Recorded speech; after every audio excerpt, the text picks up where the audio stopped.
And welcome back into another edition of Closer Look. With me, State Representative Timothy Hill. And we were talking about, before we left for the break, about Tennessee having the lowest in recorded history unemployment rate.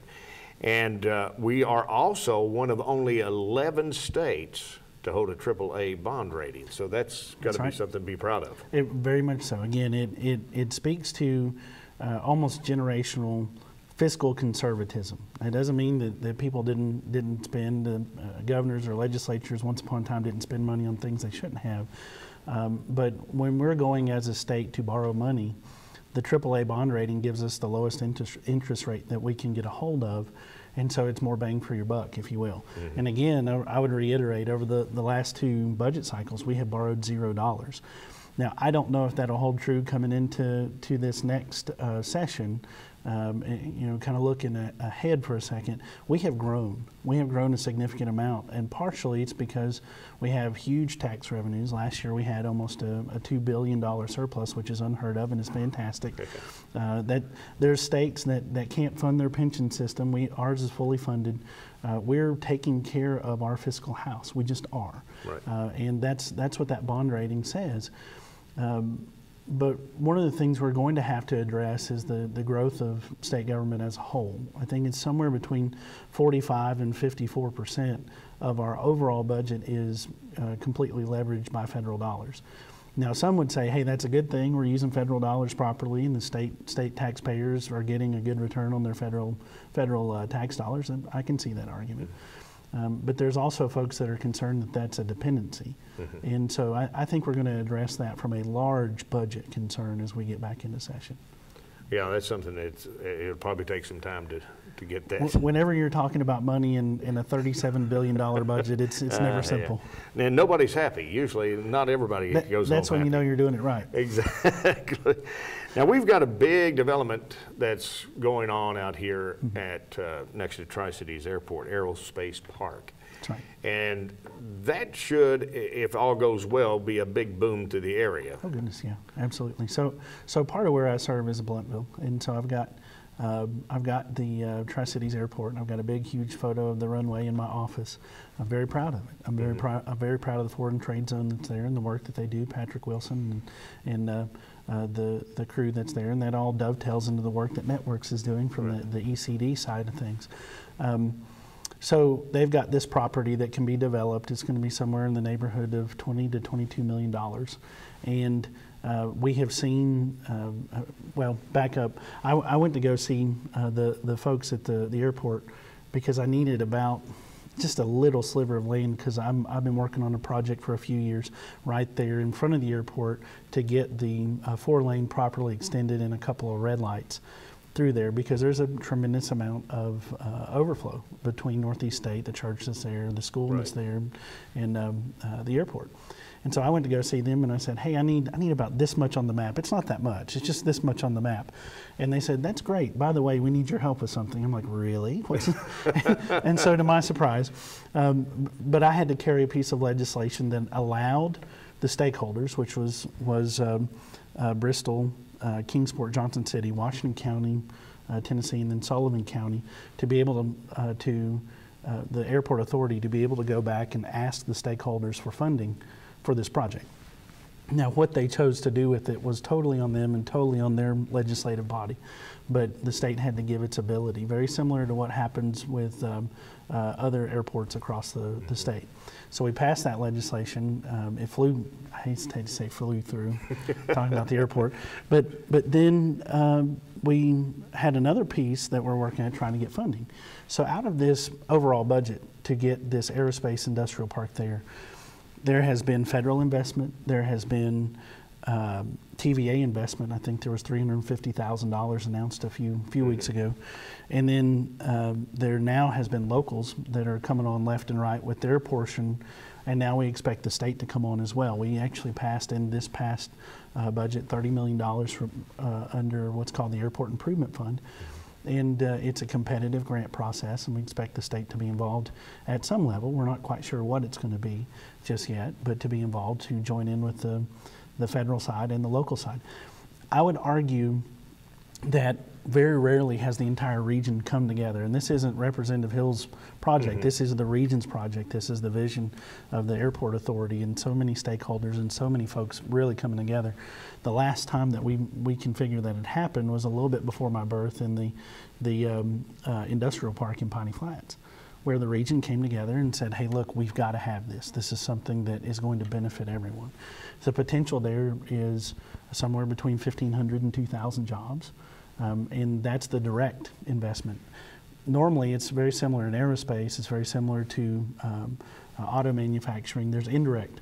So for every so many jobs you get in manufacturing, auto manufacturing, you get so many indirect. So we think that that's going to be part of it as well. And so this is something that we're going to be able to look to in 20, 30, 40, 50 years and say, wow, this was something that changed the course of the region. And I've been quoted in press as saying, you know, this is once in a legislator's lifetime, you know, opportunity, and it really is. Yeah. And so it's been an honor to be a part of it. But it's not quite done yet, and so we want to see what the state's going to do, and we're certainly pushing for that. Well, so to speak, the sky is the limit on there this. You go. There you go. Exactly. Now let's talk about you serve a lot of constituents. Mm-hmm. Some of the services that you wanted to discuss about today.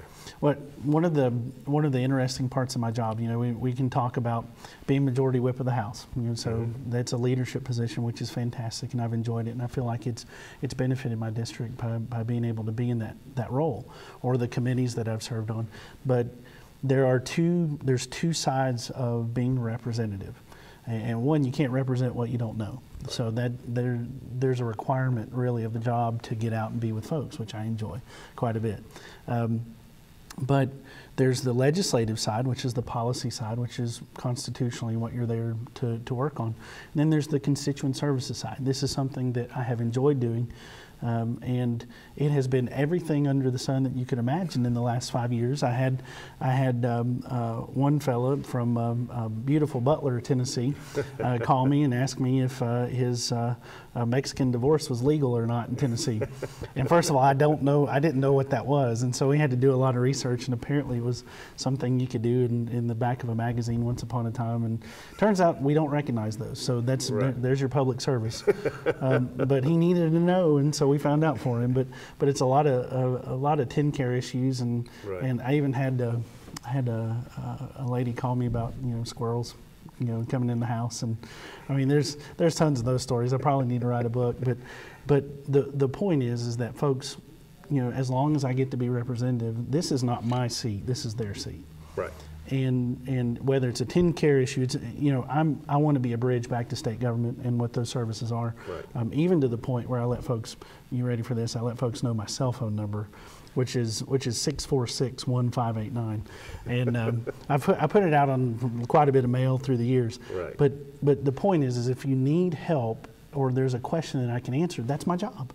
That is my job, and that's part of what has been lost over the decades and through generations, if you will, on the political scene.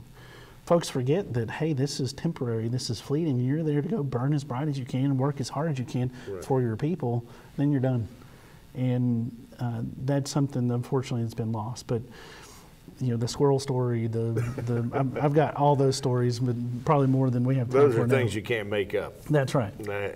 Now you supported passage of the Tennessee ReConnect Act. Absolutely. And tell folks what that entails and what that involves. So a few years ago, we passed the Tennessee Promise. And what the Tennessee Promise is basically if you want to go for your first 2 years of technical education or to Northeast State, so a community college, it is something that's paid for. And this is not by magic money. We're not like the federal government. We can't print money. Right. So it has to come from somewhere, and this came from the lottery proceeds, and this is something that we're able to use that money for. And we started looking around, and you know, in the governor's initiative for the Drive to 55, that's 55% of Tennesseans having some sort of certificate or diploma at secondary level.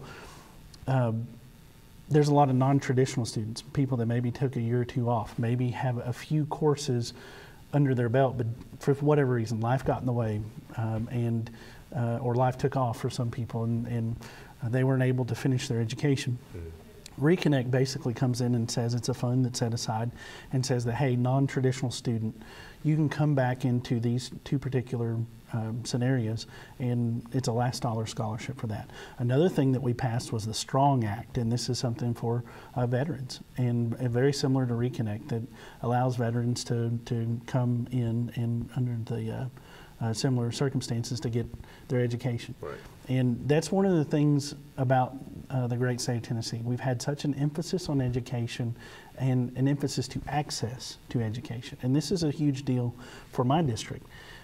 You know, we're working very hard to get a TCAT, that's a Tennessee Center for Applied Technology, into Johnson County in some form or fashion, because there is, the issue is not desire, the issue is not even necessarily a grant or being able to pay for school, it's proximity. You know, because Tennessee is a very big state and it's very expansive. And so we're looking forward to, been working on that project actually before I got elected, and it's been a few years now, so it's about time. Well, with less than a minute, does this look like it's going to be a tough year financially for Tennessee as you go into the budget? I don't think so. I think we're going to be faced with another surplus. I don't think it's going to be as big as last year's, but I think we're going to be seeing another surplus. I wouldn't want to say how much just yet because we just don't know. But I think we're going to be on the surplus side of things, which is good, right. But it requires us to be very, very fiscally responsible. Thank you. Thank you for the job you do, and thank you for being my guest today, Representative Timothy Hill, the representative of the 3rd District of Tennessee. Thank you. Thank you very much.